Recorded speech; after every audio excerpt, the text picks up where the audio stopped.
India जो है वो इसके लिए पहले ही तैयारी कर चुका है। रेड सी और मेडिटेरेनियन में जो कुछ हो रहा है, हूतीस के इस इशू में दाखिल होने के बाद वो इंडिया की नजरें उसके ऊपर बड़ी गहरी हैं।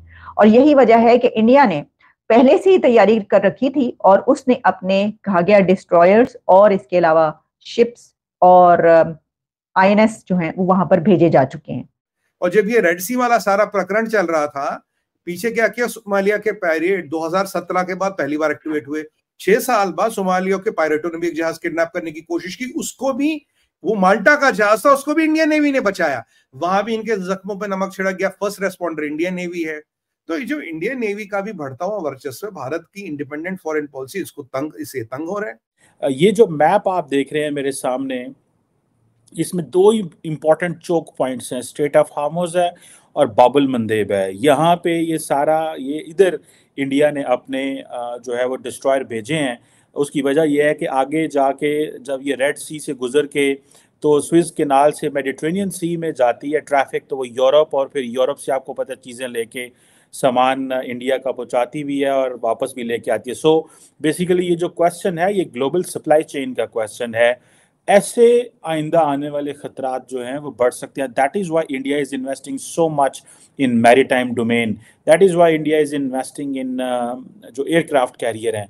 कि भारत का इंटरेस्ट और भारत का स्टेटमेंट ये था, भाई अगर भारत और भारत के इंटरेस्ट पे अटैक होगा then Indian navy will handle it. हमें किसी के साथ अलायंस बना के कोई काम करने की कोई आवश्यकता नहीं है। अब ये जो 4 स्टैंड इन्होंने लिए, ये इनको थोड़ी तकलीफ हो गई। और एक इनको तकलीफ बहुत पुरानी है कि आपने रशिया से तेल ले लिया हमारी सैंक्शनों के अलावा, और बाद में उस एक और आ गया, एक और 6 आ गया कि भाई आपने रशिया से तेल लिया और आपने उसको रिफाइन किया, और कुछ अमेरिका की प्राइवेट कंपनियां वही तेल भारत से खरीद रही हैं। अमेरिका की प्राइवेट कंपनियां, ये उनको भी कंट्रोल नहीं कर पाए। ये जो 5-6 स्टैंड हुए, इनको हो रही है तकलीफ यार। ये भारत, और एक और याद दिला दूं, हाँ, वो जो एक वो कोविड वाला स्टैंड जो है और जो इंडिया की जो वैक्सीन है वो तो अभी भी बहुत कचोट रहा है। वो अभी भी बहुत कचोट रहा। तो कह रहे हैं यार ये 6-7 स्टैंड अभी भारत ने हाल फिलहाल में लिए, तो मान ही नहीं रहा हमारा, मतलब हमारी तो वर्चस्व पे सवाल आ गया, निशान आ गया। भारत एक आपकी ऐसी कंट्री है जो मान नहीं रहा। और वहां अगर मैं यूक्रेन की बात करूं, फ्रांस वगैरह ने बोल दिया भाई हमारे पास पैसे नहीं है, हम नहीं आ रहे। अब देखिए जो बाइडेन यहाँ नहीं आ रहा 26 जनवरी को, 26 जनवरी को नहीं ऑफिशियली, उसके पास 15 रीजन है। और इंपॉर्टेंट चीज क्या, उन्होंने बोला अब हम नहीं आ रहे, तो इन्होंने थोड़ा अनाउंस कर दिया। 2 दिन में मैक्रोन को फोन चला गया, 2 दिन में मैक्रोन ने बोला मैं आ रहा हूं। और मैक्रोन को जब पता था कि भाई संभवतः जो बाइडेन आएंगे, जो बाइडेन नहीं गया, मैं बैकअप हूं, तब भी बैकअप कहता कि मैं 2 दिन में आऊंगा, क्योंकि 60,000 करोड़ की जो डील है, 6,000 करोड़ की, ये जो राफेल एम है, सैफ्रॉन इंजन टेक्नोलॉजी दे रहा है। यूनाइटेड स्टेट्स ने कहा मैं इंजन टेक्नोलॉजी नहीं दूंगा, जी वाली टेक्नोलॉजी ट्रांसफर पे आना का ना करे। मैक्रोन कह रहा मैं दूंगा, सबमरीन मैं दूंगा, क्योंकि फ्रांस का भी खजाने पे अफेक्ट पड़ा है लड़ाई का।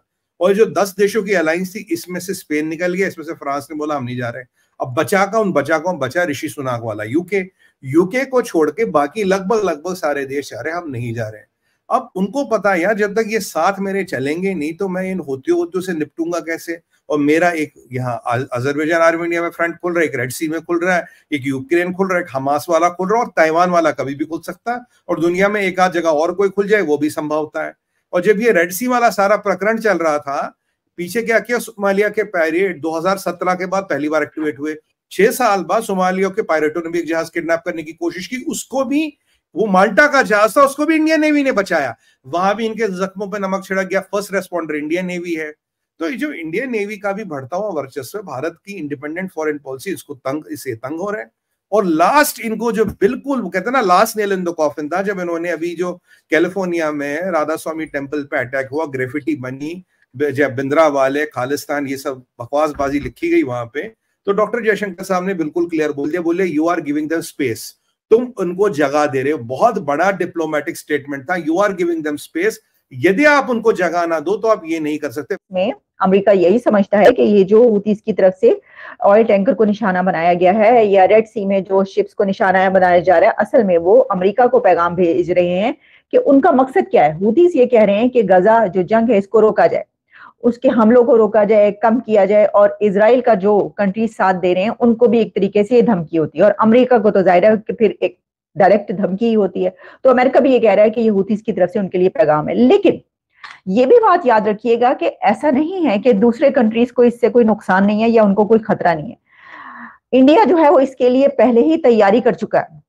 रेड सी और मेडिटेरेनियन में जो कुछ हो रहा है, हूती इसके इस इशू में दाखिल होने के बाद वो इंडिया की नजरें उसके पर बड़ी गहरी हैं, और यही वजह है कि इंडिया ने पहले से ही तैयारी कर रखी थी और उसने अपने कहा गया डिस्ट्रॉयर्स और इसके अलावा शिप्स और आईएनएस जो हैं वो वहां पर भेजे जा चुके हैं। और बल्कि ये भी खबर आ रही थी कि एक शिप जो था उसके ऊपर वो उड़ान भी भरता रहा और किस तरीके से उसको देखा गया, यानी ये कि सर्वेलेंस जो है वो भी जारी है। तो इंडिया क्योंकि जानता है, देखें इसकी वजह यह है कि जब हम ये बात करते हैं कि कंट्रीज को खतरा है तो उसमें भारत एक वो कंट्री है कि जिसकी ट्रेड पूरी दुनिया से है, और पूरी दुनिया से जो ट्रेड होती है उसमें रेड सी, मेडिटेरेनियन और ये जो सारा आप जानते हैं कि रास्ता है, इन्हीं रास्तों के जरिए ट्रेड होती है। तो जो सप्लाई चेन है वो अगर इन एरियाज में कोई प्रॉब्लम होगी तो सप्लाई चेन रुकती है, और किसी भी कंट्री की अगर कोई सप्लाई चेन रुकती है तो उसमें उसको नुकसान होता है, और मईशत ही सबसे बड़ी चीज है। और इंडिया तो इस वक्त अपनी बेहतरीन इकोनॉमी की बिना पर ही पूरी दुनिया को हेड करता हुआ नजर आ रहा है।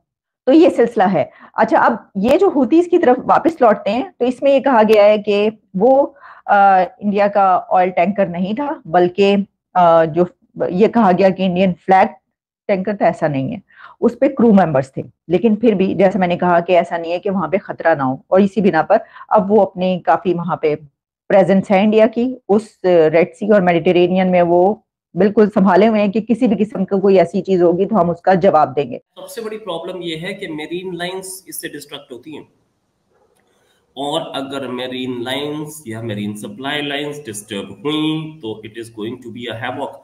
वर्ल्ड में तेल क्राइसिस आएगी, वर्ल्ड पहले ही फूड क्राइसिस है या फूड इन्फ्लेशन से झेल रहा है, अमेरिका इसमें एक्टिव हो गया है। ये एक बहुत सीरियस इशू है। ईरान का टारगेट इंडिया नहीं है और कतई नहीं होगा, कभी नहीं होगा। The target was somebody else, Israel, Houthi rebels, ये सब है। इसमें इंडिया बीच में फंस रहा है। इंडियन नेवी ने सोमवार 19 दिसंबर को माल्टा के झंडे वाले कार्गो शिप से एक घायल नाविक बचा लिया, साथ ही जहाज की हाईजैक करने की कोशिश को भी नाकाम कर दिया। फिलहाल घायल नाविक को इलाज के लिए ओमान ले जाया जा रहा है। नेवी ने बताया कि घायल चालक दल के सदस्य की हालत स्थिर है। इंडियन नेवी ने अपने बयान में कहा कि 18 दिसंबर 2023 के शुरुआती घंटे में हाईजैक किए गए जहाज एमवी रूइन से एक घायल चालक दल के सदस्य को निकालने में सहायता प्रदान की। नेवी ने कहा कि घायल चालक दल के सदस्य को समुद्री डकैती की घटना के दौरान चोटें लगी थी, लेकिन उनकी हालत अब स्टेबल है। उनकी सुरक्षा सुनिश्चित करने के दिशा में इंडियन शिप हाईजैकर से उनकी रिहाई सुनिश्चित करने में सफल रहा। बता दें कि माल्टा के झंडे वाले जहाज के क्रू मेंबर ने UKMTO पोर्टल पर 14 दिसंबर 2023 को एक संदेश भेजा था, जिसमें बताया गया था कि 6 अज्ञात लोग अरब सागर में जहाज की तरफ बढ़ रहे हैं। इन सूचना पर नेवी ने तुरंत कार्रवाई करते हुए अपने सर्वेलियंस एयरक्राफ्ट को माल्टा के जहाज की मदद के लिए रवाना कर दिया था। इंडियन नेवी के मुताबिक उसका एयरक्राफ्ट हाईजैक शिप के ऊपर से गुजरा और उसकी गतिविधियों की मॉनिटरिंग की। बयान में कहा गया है कि जहाज अब सोमालिया के तट के ओर जा रहा है।